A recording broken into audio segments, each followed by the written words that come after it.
Good evening, friends. How are you? Hope you all are doing good. So, friends, yesterday we have seen a question regarding various movements of the Earth. So, I have checked your answers, and most of you have written pretty good answers. There needs to be more improvement. We will discuss slowly as days go. As these days go, we will see how to write better and better answer. Okay. So, yesterday's question was various movements of the Earth. So movements, what are the movements of the earth that we have seen? Okay, so first movement that we were seeing, that was a form because of the endogenetic processes. Second movement was because of the exogenetic processes. So two movements are there because of the endogenetic processes. First movement is sudden movement, like earthquake is there, volcano is there. Okay.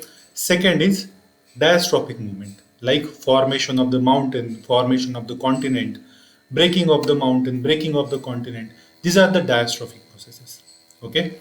And next that we have seen was the exogenetic processes. So endogenetic processes were because of the internal forces. These internal forces are because of the heat inside the earth and movement of the molten magma. Okay, so this magma is continuously moving inside this below the lithosphere. Because of that, this lithosphere moves. Okay, so this magma is a reason, and the heat is the reason for these endogenetic processes. So yesterday we have seen the definition of lithosphere also. So lithosphere is nothing but the uppermost part of the mantle and some part of the crust and entire part of the crust. So some part of the mantle and entire part of the crust, we are calling it as a lithosphere. Lithosphere is divided into so many parts. We are calling them as a plates. So these plates, they are not stable, they are moving. So in plate tectonics, we are going to see this in detail, how these plates move. Okay. Then after writing about this, you should start writing about the exogenetic forces and external movements of the various forms of the earth. So because of the external movement, various features are formed. So what are the agents responsible for the exogenetic processes? So four agents we have seen: wind, water, then you have sea waves, and you have glaciers. So these are uh, responsible for the exogenetic processes. So winds will take this. It will erode the parts of the mountain. It will take sand along with itself. Okay. Water will also erode the mountains. It will take sediments along with itself. Glacial will also erode the mountains, and it will take sediment along with itself. Okay.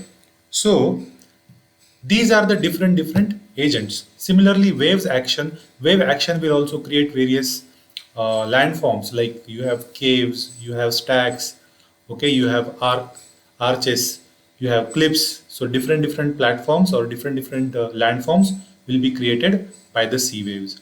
So these things are expected to be written in the answer.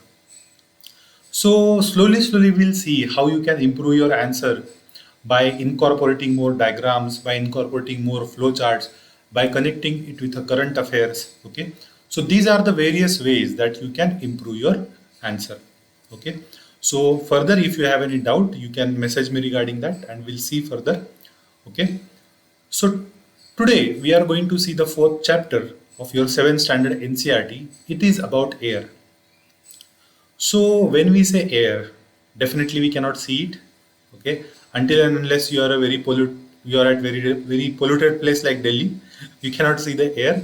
Okay, so air is a very transparent thing. Okay, so it moves. So sometimes it's stable. So let us understand the things about air. Okay, we have seen the composition of the air. When we say the composition of the air, the maximum of the air is nothing but a nitrogen, okay, 78%, and then 21% is oxygen. So these two gases are mostly they are making the almost 99% of the composition of the air. Then 1% you have other gases. Out of them, argon is the highest, so 0.93%. Then you have a carbon dioxide 0.03%. Okay, and then you have other gases like you have hydrogen, you have helium, and so many gases are there. Okay, so the major gases that are present overall air are nitrogen and oxygen, and rare gases are you have carbon dioxide, argon, hydrogen, helium.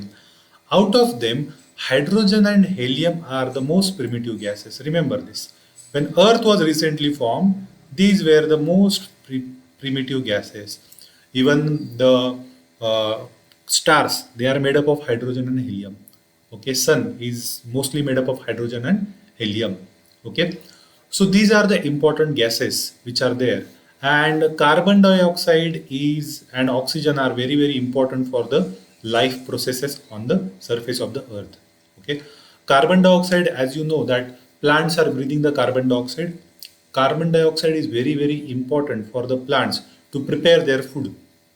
So for the process of process of photosynthesis, this carbon dioxide is very important. Then after carbon dioxide, we have oxygen, which is very important for the process of respiration. Okay, so even plants also they need carbon oxygen for the process of respiration, and all the animals, even all the living animals, they need oxygen for the purpose of respiration. So it is said that the amount of oxygen which we produce during our inhalation, so plants, birds, okay, sorry, animals, birds, human beings, we exhale we exhale carbon dioxide and inhale oxygen.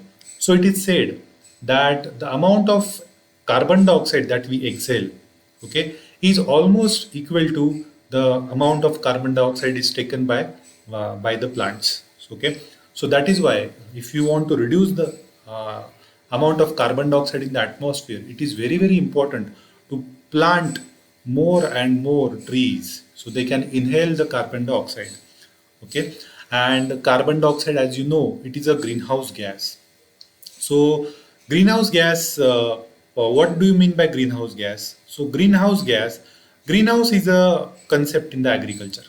Okay, so greenhouse is nothing but a kind of house which is created to capture the heat. Okay, so what does it do? So it is transparent to the sunlight.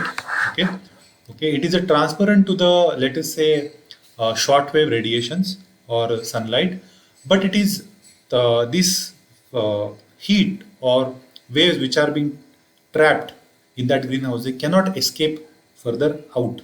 Okay, so because of that, it creates very hot inside that particular house. Now, why this hot atmosphere is being created in that particular house? Because carbon dioxide is there in the greenhouse that traps those that traps those radiations, that traps the heat of the sun. Because of that, this greenhouse gas effect is also very prominent today for the global warming. So the overall greenhouse gas effect is nothing but it is a particular house which is made up of particular type of plastic or sometimes glass, which is transparent to sunlight. And once the earth is heated, it emits the long wave radiation which is being captured by the greenhouse gases like the carbon dioxide. So it is a very important greenhouse gas. So this carbon dioxide is a very important greenhouse gas, and greenhouse effect is a effect which is responsible for the warming of the air inside the greenhouse. And same thing is happening on the surface of the earth. So what is happening on the surface of the earth? We are emitting more and more CO2. Since we are emitting, okay, so we are emitting more and more CO2. So let us say this is earth, and we are creating thick blanket of carbon dioxide around the earth. So what is happening? Sunlight is coming through this air, atmosphere. Okay, it is hitting the earth. Okay, but the long wave radiation which are emitted by the earth, okay, it is being captured by this greenhouse gases. It is not letting this long wave radiation to pass into the space. Because of that, more and more amount of long wave radiations are being absorbed, and heat or temperature of the atmosphere is increasing. To that, we are calling it as a global warming.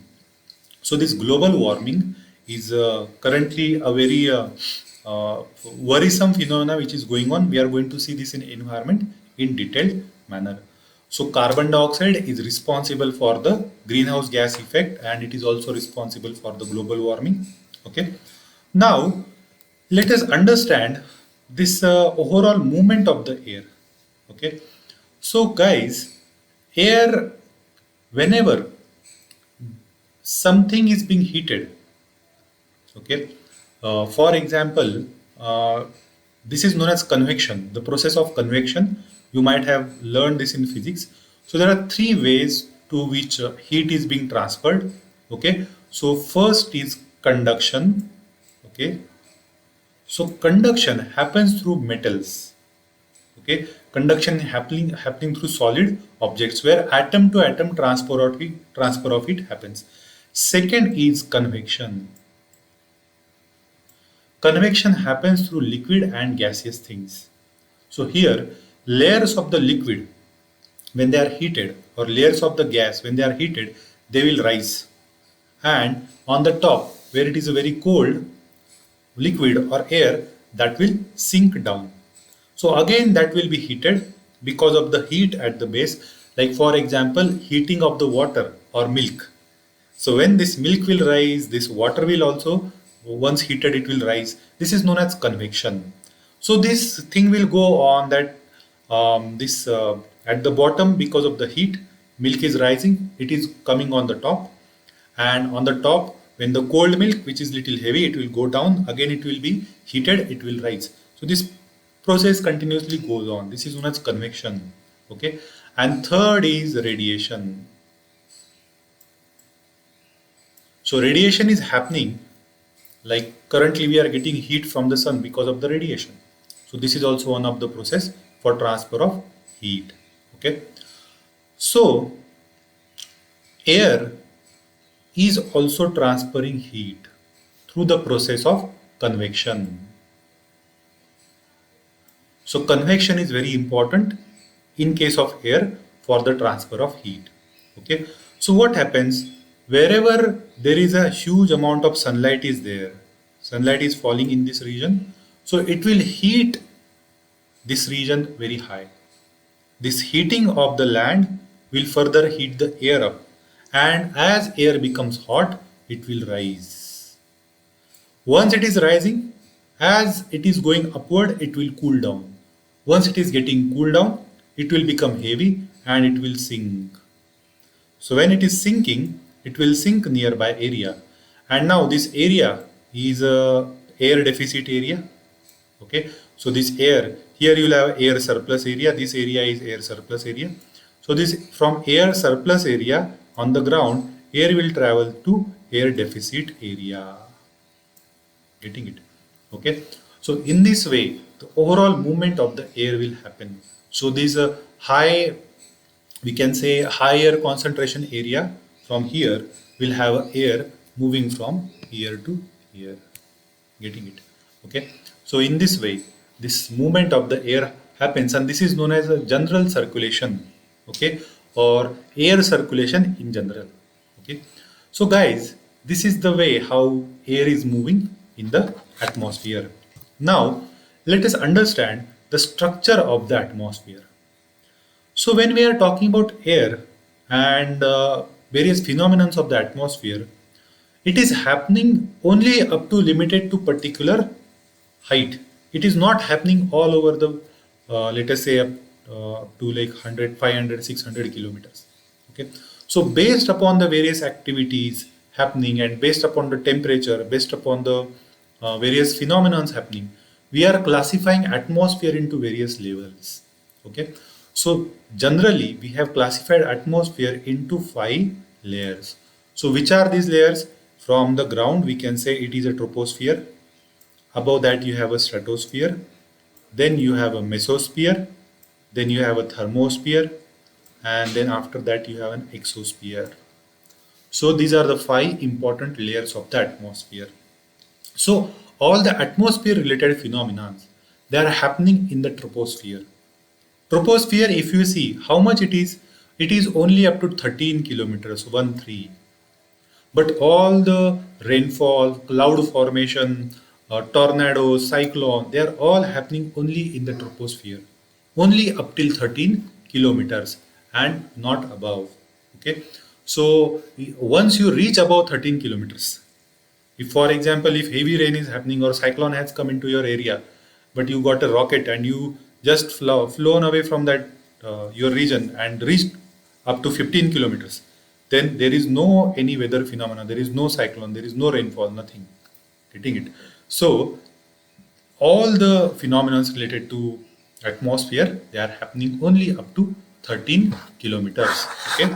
Now above 13 kilometers, there is a next layer called as the stratosphere. So it extends up to the height of 50 kilometers.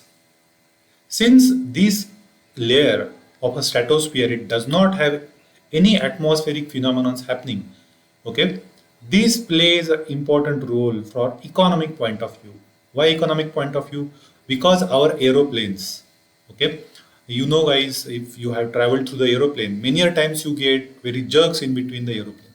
So generally, whenever there is a cloud or where there is a rainfall, okay, and lightning, this your plane will start getting jerks. So to avoid that jerk, commercial aeroplanes and jet planes, they will always fly through the stratosphere because there is no atmospheric phenomena.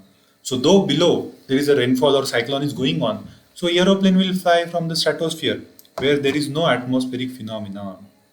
So it will travel up till 50 kilometers. So stratosphere, second layer is very, very important from that point of view. Okay.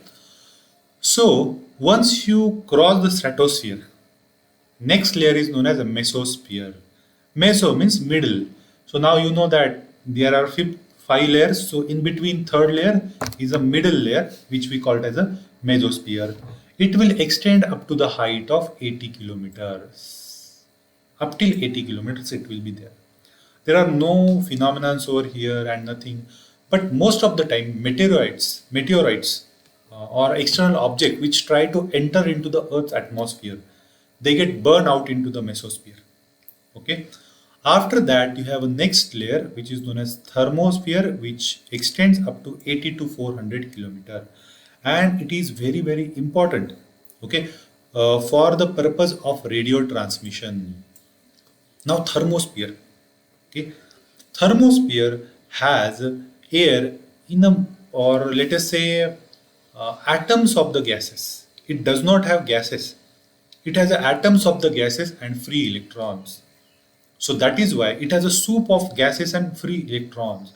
And whenever, for example, we have mobile, okay, we have FM, we listen. So you have to use the mobile frequency, 3G, 4G frequency. Okay, you have to use the FM frequency like 92.5.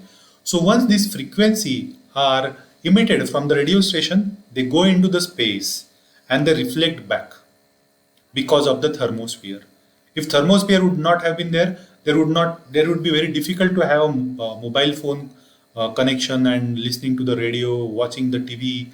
Okay, it would have been very very difficult getting it. So it is very very important for the purpose of radio transmission. Okay.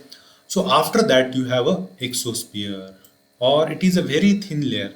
Means air actually does not exist over here. Getting it. Okay. So these are the important layer. Troposphere, where all atmospheric phenomena are happening. Stratosphere, here aeroplanes are flying. Also, stratosphere is very important for the purpose of protection of the atmosphere, because here presence of ozone layer. So in the stratosphere, ozone layer is present. Ozone layer attracts the UV light or shortwave solar radiation. When they capture or absorb this shortwave solar radiations, the life on the planet is survived. So wherever there is ozone hole, the animals and human beings, they are suffering from the cancer or life-threatening diseases. Getting it? So that is why stratosphere is very very important. It is saving us from the harmful solar radiation because the presence of ozone layer. Then you have a mesosphere, middle layer. Thermosphere is very important for the radio transmission, and then you have an exosphere. It's very thin air. So friends, we are going to see this thing again and again. Okay, as we will go to the 11th standard, 12th standard chapter, these layers of the atmosphere will again see in the much detailed manner. Now, let us understand weather and climate. Weather and climate, we have already seen the difference that day to day temperature, humidity is nothing but a weather, and long term average weather phenomena we call it as a climate. So, this is a difference between weather and climate. So, these things are associated with the temperature. Okay. So, but temperature is nothing but an indicator of hotness or coldness of any object. It talks about the heat content of particular object. Getting it? So heat content of a particular object is spoken by the temperature. So that particular object, how hot it is and how cold it will be told by the temperature. Okay. So temperature, when we say temperature are calculated by using various units like degree Celsius, Fahrenheit, Kelvin. Okay, so there are different 3 to 4 scales on which we calculate the temperature. General usage is done by using the Celsius or the Fahrenheit. Okay, so water, if you see at 0 degrees Celsius, water gets converted into the solid or ice, and at 100 degrees Celsius, water will boil. Same if you see the temperature on the scale of Fahrenheit. Okay, so 0 degrees, okay, 0 degrees Celsius means 32 degrees Fahrenheit on the scale. So guys, this temperature or hotness or coldness, or we can say it talks about heat content of the body. Okay, it on the surface of the earth, it depends upon the insolation. What is an insolation?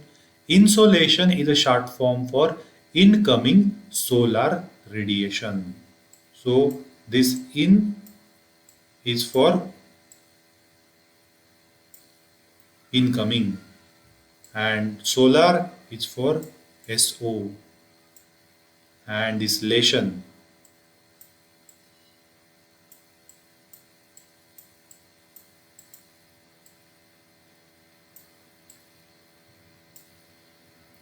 is for radiation. So incoming solar radiation is nothing but insolation. Okay. So this incoming solar radiation will decide the temperature on the surface of the earth. Getting it? So what will be the temperature of a particular region? So more amount of sunlight, more is the temperature. Less amount of sunlight, less is the temperature. So on the equator, or we have seen on the torrid region, we have more temperature. So why it is because that region receives more amount of sunlight. Insolation is more on the torrid zone or on the tropical region. That's why that has a very high temperature. As we go on to the poles, insolation is very less. So when insolation is very less, their temperature is very low, or cold temperature is there on the poles. So here, as we go from equator towards pole, temperature will or insolation will decrease, or let us say temperature will decrease. So as you go from equators towards pole, temperature will decrease. Okay, so temperature and insolation are directly proportional to each other. Insolation increases, temperature also increases. Insolation decreases, temperature also decreases. So this is very important phenomena. Okay, so now when we say insolation and temperature of the air, we have seen that air rises when the temperature increases. So somewhere, for example, here, okay, as temperature increases, okay, air will start rising. So this thing of rising of the air, okay, as it moves upward, it will become cool and then it will sink down over here. Getting it? It will sink down over here. So air pressure, once it is sinking down, it will exert a weight over a person standing in this region. Okay. So in this region, if a person is standing, it will exert a pressure on him. So the amount of weight is exerted on the particular surface. Through that we call it as a pressure. So pressure is nothing but a weight of an air exerted on the surface of the earth. Getting it? So amount of weight that it will have, it will create a kind of pressure on the surface. So when we talk about atmospheric pressure, we talk about this air pressure. That is pressure exerted by the weight of an air on the surface. Getting it? So as you guys know that on the sea level, air pressure is going to be very high. Because if we say this is a column of air, this is on the sea, and let us say this is on the mountain over here. So definitely here on the level of mountain, you will have a, let us say, very less air pressure. Weight will be very less, but total weight of exerted by this column will be very high. Air will be very dense in this region. So on the sea surface, you will have very high air pressure. So air pressure is always very high on the sea level compared to on the mountains.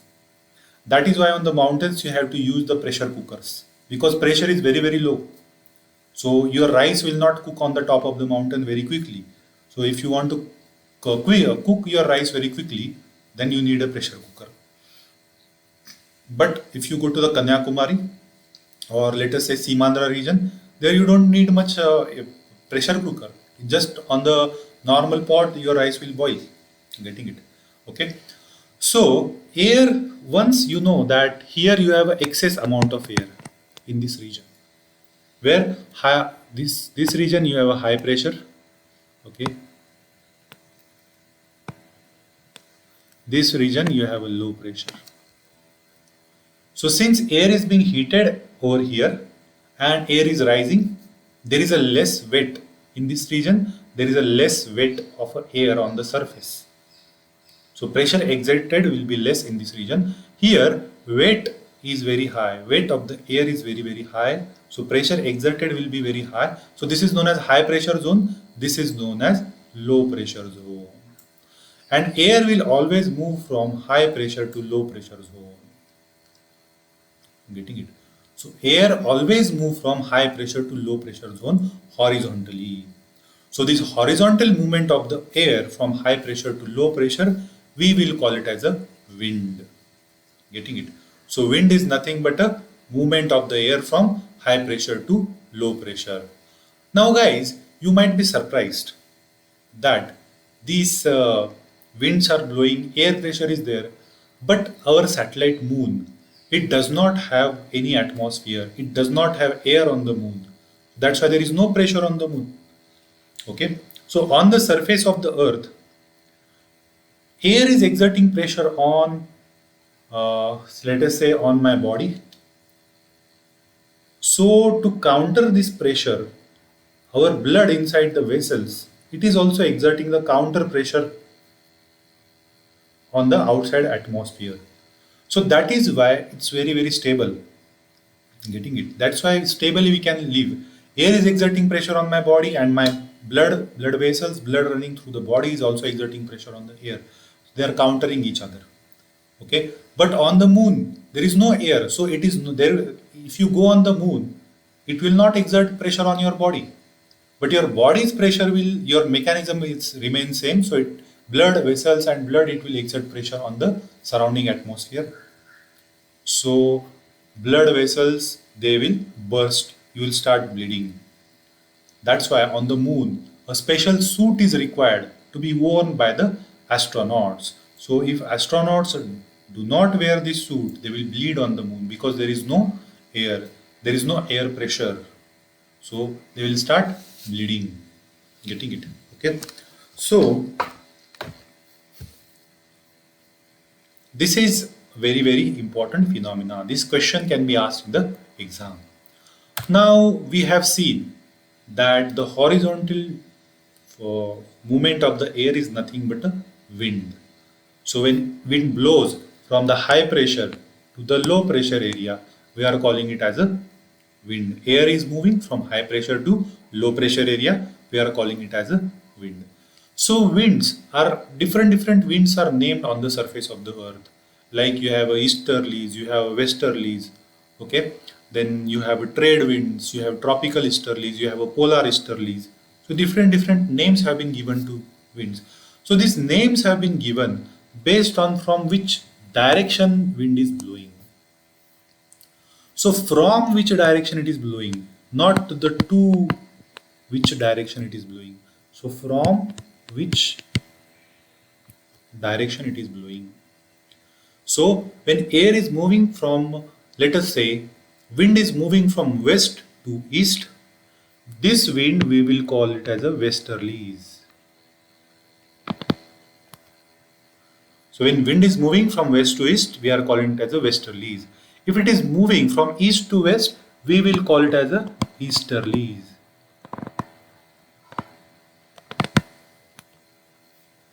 Getting it? So westerlies and easterlies. So broadly, we can classify winds into three types: permanent winds, seasonal winds, and local winds. In detail, we are going to see these winds in the next chapter, not in the 7th standard NCRT. Okay. So these are the very important concepts. They can be asked in our exam. So when we say atmosphere, there is always water vapor in the atmosphere. So water vapor or amount of water vapor in the atmosphere is known as a moisture. Okay. Amount of water vapor which is present in the air, which is known as moisture. So there are different concepts regarding to this moisture, and we calculate the moisture using the concept called as a humidity. Okay. So this humidity can be calculated as absolute humidity, as a relative humidity. So there are different types of humidities that also we will see. Okay. And when this moisture in the air or humidity rises and air loses the capacity to hold the humidity, then precipitation happens. So when air loses the moisture, okay, in the form of rainfall, in the form of snowfall, in the form of hailstorm, sleet, we call it as a precipitation. So when moisture carrying capacity of the air decreases, precipitation happens in 4 to 5 types like rain, snow, sleet, and hail. So these are the different types of precipitation that also we are going to see in detail. So this precipitation are very important. It's very important chapter. Last year question have been asked on precipitation, and it is very important in terms of other concepts like freezing point, boiling point, and so many other concepts that we'll definitely see. So I hope guys you have understood this chapter. Okay, based on this we will have some MCQs. So let us solve some MCQs. Okay, so first MCQ is, which of the following gases protect us from the harmful sun rays? So ozone is protecting us from the harmful solar rays. The most important layer of the atmosphere is troposphere, because all the atmospheric phenomena are happening in this region. So it's very important for human survival of the entire living organisms, all the living organisms. Okay. Which of the following layer of the atmosphere is free from clouds? Now mesosphere is also free from clouds and stratosphere is also free from clouds. But this NCRC specifically talks about stratosphere. So aeroplanes are flying from the stratosphere. Okay. As we go up layer of the atmosphere, the pressure decreases. As we move upward, pressure decreases. When precipitation comes down to the earth, it is known as uh, in the okay, I think it is hidden. Okay, so you see this four. Okay, so when precipitation comes down on the earth in the form of, I think, solid form, it will be, I don't know, it will be known as snow. Okay, then you have match the following trade winds. Okay, so different types of winds that we have seen. So trade wind is a type of permanent wind. Okay, Lu is nothing but a local wind. Monsoon is nothing but a seasonal wind. And the definition of wind is a horizontal movement of the air. So don't worry, guys. This chapter we are going to see in much detail. What are the trade winds? What is a Lu? What is a monsoon? So no need to be worried about this. No need to be afraid of this. Okay. So overall, let us sum this chapter. So it is about air, it is about the structure of the atmosphere, and it's about introduction of different types of winds like trade winds, seasonal winds, local winds. These things we are going to see in detailed manner. Okay. So I hope you guys have understood this. If you have any doubt regarding this, you can please message me on the social media. So see you tomorrow for the next chapter. Thank you.